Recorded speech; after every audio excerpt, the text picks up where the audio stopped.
Bismillah. Ignorerais-tu le nom de ce pays où nous venons d'entrer s'exclame Pacaille, dont le cheval vient de rejoindre Dago, après s'être attardé à mâchonner quelques feuilles sur le bord du chemin. Je ne vois aucun étendard pour nous indiquer comment il se nomme et pour nous souhaiter la bienvenue. Cette absence serait-elle de mauvais augure? Que de questions, si peu de mots. Je dois y répondre sans mélanger les grains du collier. Nous venons d'entrer dans un très vaste territoire, beaucoup plus grand que ceux que nous avons rencontrés jusqu'ici. Un territoire commandé par un seul homme, le grand Khan. Autrefois, ce pays était divisé en de nombreux royaumes, mais désormais, après beaucoup de guerres, de morts et de misères, il ne forme plus qu'un seul empire, plus vaste que l'empire de Kataï. Voilà pour ta première question. Quant à la deuxième, sache que cet empire n'a pas la meilleure réputation. Pourquoi alors ne pas le contourner? Il n'est pas trop tard. Impossible. S'étendant du nord au sud sur des milliers et des milliers de lits, il barre toutes les routes vers l'Occident, là où se trouve la source des cahiers.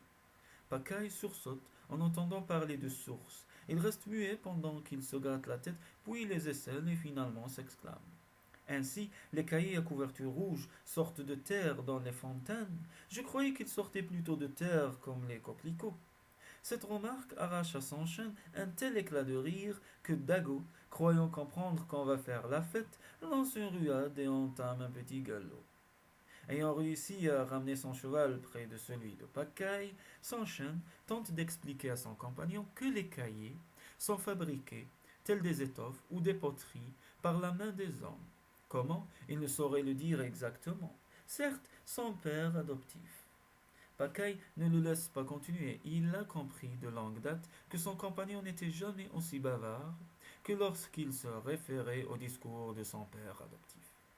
Et aujourd'hui, il ne se sent pas d'humeur à trop pénétrer dans les mystères de la vie des hommes. Des petits coups de langue, il donne à Zoga l'autorisation de gambader un peu. C'est bien autour du fringant animal, il ne faut pas faire de jaloux, pas plus entre les bêtes qu'entre les hommes. Puis la marche paisible reprend.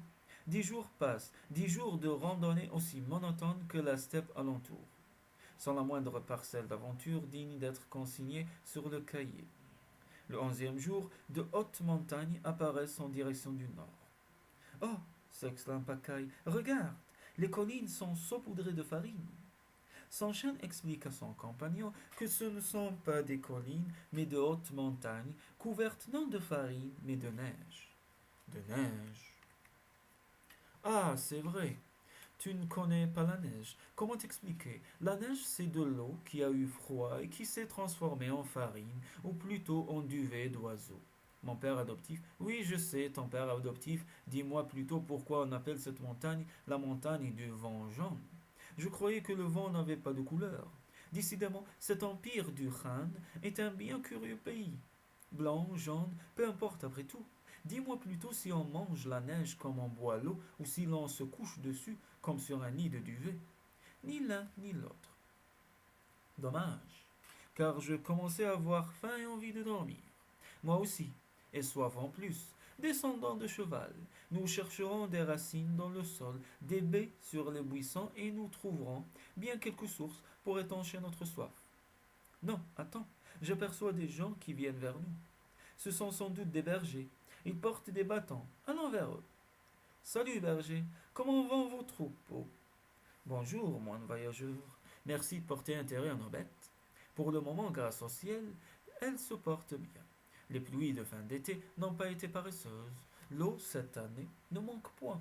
Quant à l'herbe, en la cherchant bien, nos bêtes en trouvent suffisamment pour satisfaire leur appétit. Nous allions justement descendre de cheval pour ramasser quelques racines et quelques baies, intervient Pacaille. N'auriez-vous pas un peu de lait gris pour rendre ces aliments plus digestes? Les bergers ayant répondu favorablement, les deux cavaliers mettent pied à terre et prennent place au milieu d'eux, à l'ombre d'un arbre centenaire.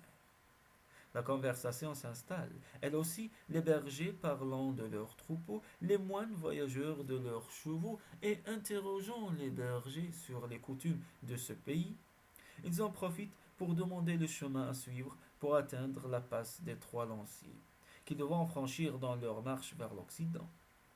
Les bergers se consultent longuement et finalement leur indiquent un itinéraire leur permettant de ne pas s'égarer sur les contreforts de la lourde montagne dont le dos immense bouche l'horizon.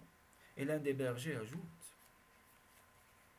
Sans doute, savez-vous que vous devrez remettre 100 perles au gardien de la passe quand vous serez arrivé au col? Un homme rude placé là par le grand Khan pour percevoir péage. 100 perles, murmure Pacaille sous sa cagoule, c'est plus que les doigts de mes mains et des mains de mon petit frère quand nous en faisons un bouquet.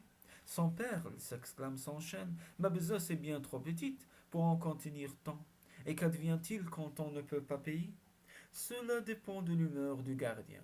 Si vous savez lui plaire, peut-être vous laissera-t-il passer sans exiger tout le payage. Une fois nous a-t-on dit, il s'est contenté de 10 perles, sinon vous devrez rebrousser chemin, ou bien, quittant le sentier, vous tenterez de trouver un chemin pas trop périlleux au milieu des amas de blocs qui bordent la passe.